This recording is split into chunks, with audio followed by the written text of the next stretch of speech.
ओम साई राम। सभी को सादर प्रणाम। सभी के मंगल की कामना करते हुए आज मैं पढ़ने जा रही हूँ अध्याय 49 श्री साई सच्चरित्र।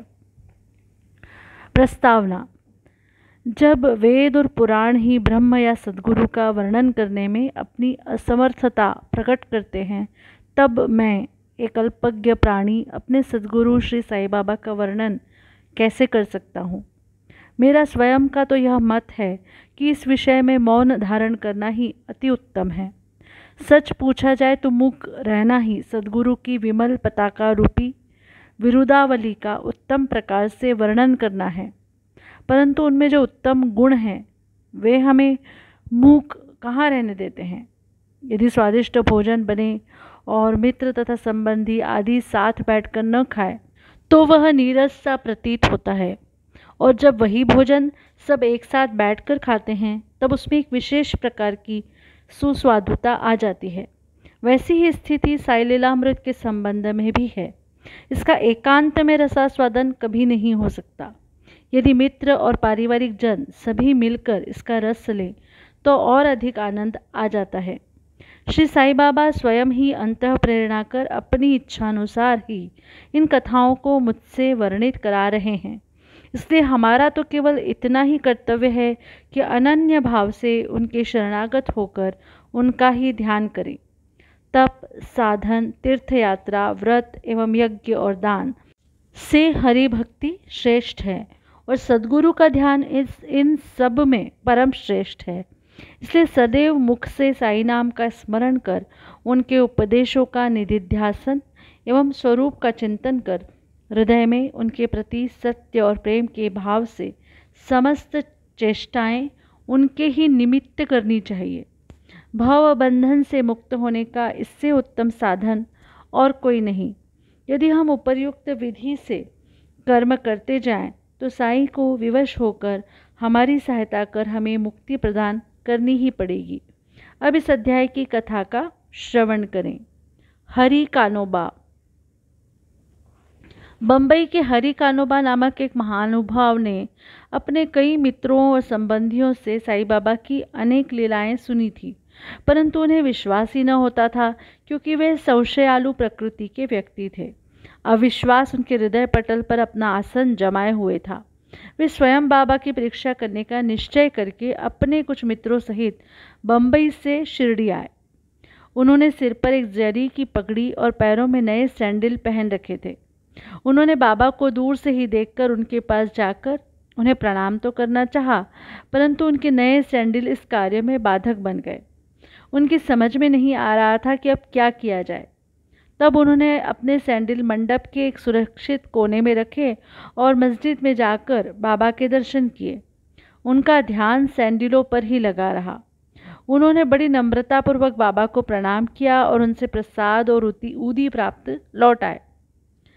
पर जब उन्होंने कोने में दृष्टि डाली तो देखा कि सैंडल तो अंतर्धान हो चुके हैं। पर्याप्त छानबीन भी व्यर्थ हुई और अंत में निराश होकर वे अपने स्थान पर वापस आ गए। स्नान, पूजन और नैवेद्य आदि अर्पित करके वे भोजन करने को तो बैठे, परंतु वे पूरे समय उन सैंडलों के चिंतन में ही निमग्न रहे। भोजन कर मुंह हाथ धोकर जब वे बाहर आए तो उन्होंने एक मराठा बालक को अपनी ओर आते देखा, जिसके हाथ में डंडे के कोने पर एक नए सैंडलों का जोड़ा लटका हुआ था। उस बालक ने हाथ धोने के लिए बाहर आने वाले लोगों से कहा कि बाबा ने मुझे यह डंडा हाथ में देकर रास्तों में घूम घूम कर हरि का बेटा, जरी का फेटा की पुकार लगाने को कहा है, तथा जो कोई कहे कि सैंडल हमारे हैं उससे पहले यह पूछना कि क्या उसका नाम हरि और उसके पिता का क अर्थात कानोबा से है। साथ ही यह भी देखना कि वह जरीदार साफा बांधे हुए है या नहीं, तब इन्हें उसे दे देना। बालक का कथन सुनकर हरि कानोबा को बेहद आनंद व आश्चर्य हुआ। उन्होंने आगे बढ़कर बालक से कहा कि ये हमारे ही सैंडल हैं, मेरा ही नाम हरि और मैं ही कानोबा का पुत्र हूँ। यह मेरा जरी का साफा देखो। बालक संतुष्ट हो गया और सैंडल उन्हें दे दी। उन्होंने सोचा कि मेरी जरीदार पगड़ी तो सबको ही दिख रही थी, हो सकता है कि बाबा की भी दृष्टि में आ गई हो। परंतु यह मेरी शिरडी यात्रा का प्रथम अवसर है। फिर बाबा को यह कैसे विदित हो गया कि मेरा नाम ही हरि है और मेरे पिता का कानोबा? वह तो केवल बाबा की परीक्षार्थ वहाँ आया था। उसे इस घटना से बाबा की महानता विदित हो गई, उसकी इच्छा पूर्ण हो गई और वह सहर्ष घर लौट आया। सोमदेव स्वामी। अब एक दूसरे संशयालु व्यक्ति की कथा सुनिए, जो बाबा की परीक्षा करने आया था। काका साहेब दीक्षित के भ्राता श्री भाईजी नागपुर में रहते थे। जब वे सन 1906 में हिमालय गए थे, तब उनका गंगोत्री घाटी के नीचे हरिद्वार के समीप उत्तरकाशी में एक सोमदेव स्वामी से परिचय हो गया। दोनों ने एक दूसरे के पते लिख लिए। 5 वर्ष पश्चात सोमदेव स्वामी नागपुर में आए और भाईजी के यहाँ ठहरे। वहाँ श्री साईं बाबा की कीर्ति सुनकर उन्हें बड़ी प्रसन्नता हुई तथा शिरडी जाकर बाबा के दर्शन करने की तीव्र उत्कंठा हुई। मनमाड़ और कोपरगांव निकल जाने पर वे एक तांगे में बैठकर शिरडी को चल पड़े। शिरडी के समीप पहुंचने पर उन्होंने दूर से ही मस्जिद पर 2 ध्वज लहराते देखे। सामान्यतः देखने में आता है कि भिन्न भिन्न संतों का बर्ताव, रहन सहन और बाह्य सामग्रियां प्रायः भिन्न प्रकार की ही रहा करती हैं, परंतु केवल इनसे ही संतों की योग्यता का आकलन कर लेना बड़ी भूल है। सोमदेव स्वामी कुछ भिन्न प्रकृति के थे। उन्होंने जैसे ही ध्वजों को लहराते देखा तो वे सोचने लगे कि बाबा संत होकर इन ध्वजों में इतनी दिलचस्पी क्यों रखते हैं? क्या इससे उनका संतपन प्रकट होता है? ऐसा प्रतीत होता है कि यह संत अपनी कीर्ति का इच्छुक है। अतः उन्होंने शिरडी जाने का विचार त्याग कर अपने सहयात्रियों से कहा कि मैं तो वापस लौटना चाहता हूँ।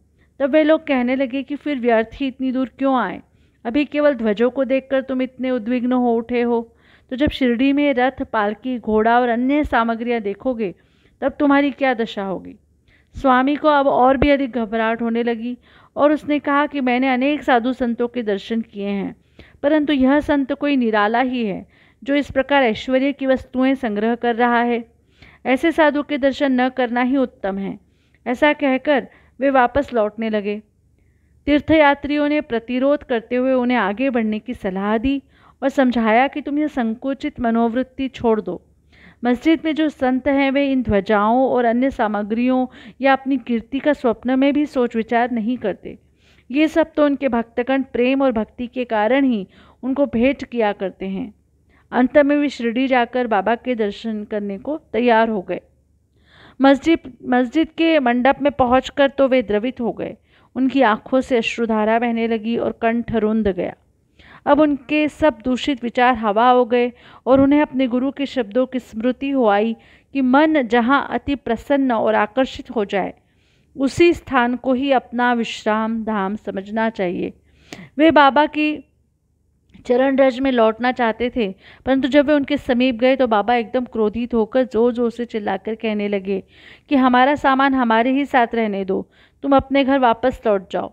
सावधान, यदि फिर कभी मस्जिद की सीढ़ी चढ़े तो। ऐसे संत के दर्शन ही क्यों करना चाहिए जो मस्जिद पर ध्वजाएं लगा कर रखे? क्या ये संतपन के लक्षण हैं? एक क्षण भी यहाँ न रुको। अब उसे अनुभव हो गया कि बाबा ने अपने हृदय की बात जान ली है और वे कितने सर्वज्ञ हैं। उसे अपनी प्रवृत्ति पर हंसी आने लगी तथा उसे पता चल गया कि बाबा कितने निर्विकार और पवित्र हैं। उसने देखा कि वे किसी को हृदय से लगाते और किसी को हाथ से स्पर्श करते हैं तथा किसी को सांत्वना देकर प्रेम दृष्टि से निहारते हैं, किसी को उदी प्रसाद देकर सभी प्रकार से भक्तों को सुख और संतोष पहुंचा रहे हैं। तो फिर मेरे साथ ऐसा रूखा बर्ताव क्यों? अधिक विचार करने पर वे इसी निष्कर्ष पर पहुंचे कि इसका कारण मेरे आंतरिक विचार ही थे और इससे शिक्षा ग्रहण कर मुझे अपना आचरण सुधारना चाहिए। बाबा का क्रोध तो मेरे लिए वरदान स्वरूप है। अब यह कहना व्यर्थ ही होगा कि वे बाबा की शरण में आ गए और उनके परम भक्त बन गए। नाना साहेब चांदोरकर। अंत में नाना साहेब चांदोरकर की कथा लिखकर हेमाड़ पंत ने यह अध्याय समाप्त किया है।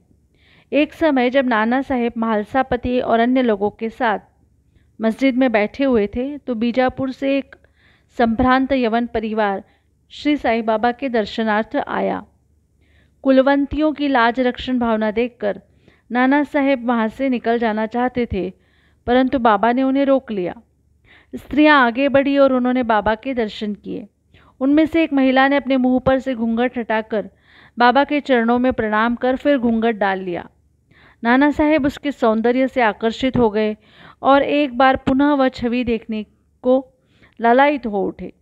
नाना के मन की व्यथा जानकर उन लोगों के चले जाने के पश्चात बाबा उनसे कहने लगे कि नाना, क्यों व्यर्थ में मोहित हो रहे हो? इंद्रियों को अपना कार्य करने दो, हमें उनके कार्य में बाधक न होना चाहिए। भगवान ने यह सुंदर सृष्टि निर्माण की है, अतः हमारा कर्तव्य है कि हम उसके सौंदर्य की सराहना करें। यह मन तो क्रमशः ही स्थिर होता है, और जब सामने का द्वार खुला है तब हमें पिछले द्वार से क्यों प्रविष्ट होना? चित्त शुद्ध होते ही फिर किसी कष्ट का अनुभव नहीं होता। यदि हमारे मन में कुविचार नहीं है तो हमें किसी से भयभीत होने की आवश्यकता नहीं। नेत्रों को अपना कार्य करने दो, इसके लिए तुम्हें लज्जित तथा विचलित न होना चाहिए। उस समय श्यामा भी वहीं थे। उनकी समझ में न आया कि आखिर बाबा के कहने का तात्पर्य क्या है, इसलिए लौटते समय इस विषय में उन्होंने नाना से पूछा। उस परम सुंदरी के सौंदर्य को देखकर जिस प्रकार वे मोहित हुए तथा यह व्यथा जानकर बाबा ने इस विषय पर जो उपदेश उन्हें दिए, उन्होंने उसका संपूर्ण वृत्तांत उनसे कहकर श्यामा को इस प्रकार समझाया। हमारा मन स्वभावतः ही चंचल है, पर हमें उसे लंपट न होने देना चाहिए। इंद्रियां चाहे भले ही चंचल हो जाएं, परंतु हमें अपने मन पर पूर्ण नियंत्रण रखकर उसे अशांत न होने देना चाहिए। इंद्रियां तो अपने विषय पदार्थों के लिए सदैव चेष्टा किया ही करती हैं, पर हमें उनके वशीभूत होकर उनके इच्छित पदार्थों के समीप न जाना चाहिए। क्रमशः प्रयत्न करते रहने से इस चंचलता को नियंत्रित किया जा सकता है। यद्यपि उन पर पूर्ण नियंत्रण संभव नहीं है, तो भी हमें उनके वशीभूत न होना चाहिए। प्रसंगानुसार हमें उनका वास्तविक रूप से उचित गति अवरोध करना चाहिए। सौंदर्य तो देखने का विषय है, इसलिए हमें निडर होकर सुंदर पदार्थों की ओर देखना चाहिए। यदि हमें किसी प्रकार के कुविचार न आए तो इसमें लज्जा और भय की आवश्यकता ही क्या है? यदि मन को निरीक्ष बनाकर ईश्वर के सौंदर्य को निहारो तो इंद्रियां सहज और स्वाभाविक रूप से अपने वश में आ जाएंगी और विषयानंद लेते समय भी तुम्हें ईश्वर की स्मृति बनी रहेगी। यदि उसे बाह्य इंद्रियों के पीछे दौड़ने तथा उनमें लिप्त रहने दोगे तो तुम्हारा जन्म मृत्यु के पाश से कदापि छुटकारा न होगा। विषय पदार्थ इंद्रियों को सदा पथभ्रष्ट करने वाले होते हैं, अतएव हमें विवेक को सारथी बनाकर मन की लगाम अपने हाथ में लेकर इंद्रिय रूपी घोड़ों को विषय पदार्थों की ओर जाने से रोक लेना चाहिए।